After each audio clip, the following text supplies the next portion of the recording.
टुनटुनी अपने माता पिता और अपनी छोटी बहन रिम्मी के साथ रहती थी। टुनटुनी अपनी बहन रिम्मी से बहुत प्यार करती थी।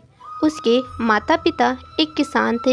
जब वे खेत पर काम करने के लिए जाते थे तब टुनटुनी अपनी बहन रिम्मी की देखभाल करती थी।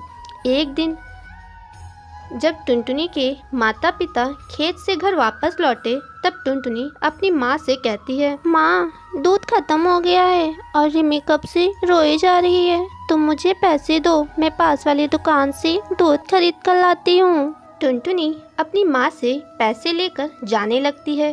तभी रिम्मी चिड़िया रोने लगती है। अरे टुनटुनी बेटा, इसे भी अपने साथ लेती जा, थोड़ा ये भी बाहर घूम लेगी, देख कितना रो रही है। अच्छा ठीक है माँ, मैं रिम्मी को अपने साथ ले जाती हूँ। कुछ समय बाद टुनटुनी दूध लेकर लौटती है तो देखती है कि उसके घर का सामान बिखरा हुआ था और उसके माता पिता की किसी ने जान से मारकर हत्या कर दी थी। वो दोनों खून से लथपथ पड़े थे। अपने माता पिता की ये हालत देखकर टुनटुनी और उसकी बहन रिम्मी दोनों रोने लगती हैं। माँ पिताजी, आपकी ये हालत किसने की? उठो ना माँ, देखो ना, मैं रिम्मी के लिए दूध लेकर आ गई। उसके रोने की आवाज़ सुन काजल कौवी उसके पास आती है। कौवी आंटी, देखो ना, मेरी मम्मी पापा को क्या हो गया है। किसी ने बड़े बेरहमी से इन्हें मार दिया है। आपने किसी को मेरे घर आते हुए देखा था क्या? नहीं टुनटुनी, मैंने किसी को तेरे घर आते नहीं देखा, लेकिन तू कहाँ थी? मैं रिम्मी के लिए दूध लेने गई थी और ये बहुत रो रही थी, इसलिए मैं दूध लेने इसको अपने साथ ले गई थी। और जब मैं लौटकर घर वापस आई तो मम्मी पापा को इस हाल में देखा। रो मत टुनटुनी, अगर तू इस तरह हिम्मत हारेगी तो तेरी बहन को कौन देखेगा? हम सब तेरे साथ हैं। टुनटुनी, अगर तुझे किसी चीज़ की ज़रूरत हो तो हमसे कहना। इसी तरह कई दिन गुजर जाते हैं। घर में रखा सारा अनाज भी खत्म हो चुका था। खेत में लगे फसल भी बिना देखभाल के सूख चुकी थी। एक दिन टुनटुनी अपने खेत पर जाती है और खेत में लगे फसल सूखी देखकर रोने लगती है। क्या करूं?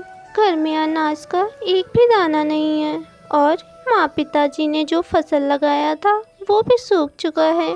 अब हमें दोबारा से खेत में फसल लगाना होगा। टुनटुनी 2 दिनों तक लगातार खेत की सफाई करती है। चलो, खेत की सफाई तो हो गई, अब इसमें बीज लाकर बो देती हूँ। टुनटुनी अपने घर जाती है और बीज को ढूंढने लगती है। तभी उसे एक बोरी में धान के बीज मिलते हैं। अरे, ये तो धान के बीज हैं, मैं इसे अपने खेत में बो देती हूँ। दीदी, आज मैं भी आपके साथ खेत पे चलूँ? मैं भी आपके साथ बीज बोना चाहती हूँ। ठीक है रिम्मी, तो चल मेरे साथ, लेकिन पहले हम दोनों को मम्मी पापा का आशीर्वाद ले लेना चाहिए।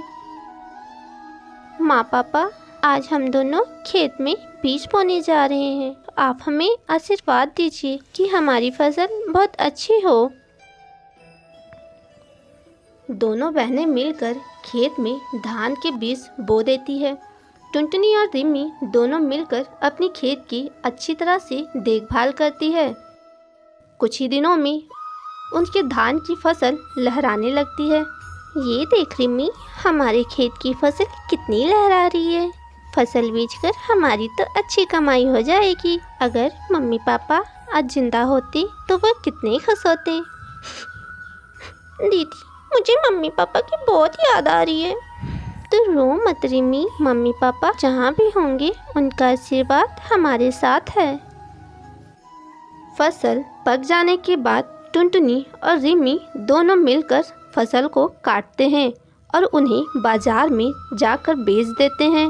ये देख रिम्मी, हमें कितने सारे पैसे मिले हैं। हम इन पैसों से अपने लिए बहुत सारा सामान खरीदेंगे। दोनों बहनें मिलकर बहुत सारा सामान खरीदती हैं और खुशी खुशी अपने घर लौटती हैं। दीदी, बहुत जोरों की भूख लगी है, कुछ खाने के लिए बनाओ ना। तो रुक रिम्मी, मैं अभी तेरे लिए हलवा बनाती हूँ। आज तो खुशी का दिन है, हम लोग मीठा खाएंगे।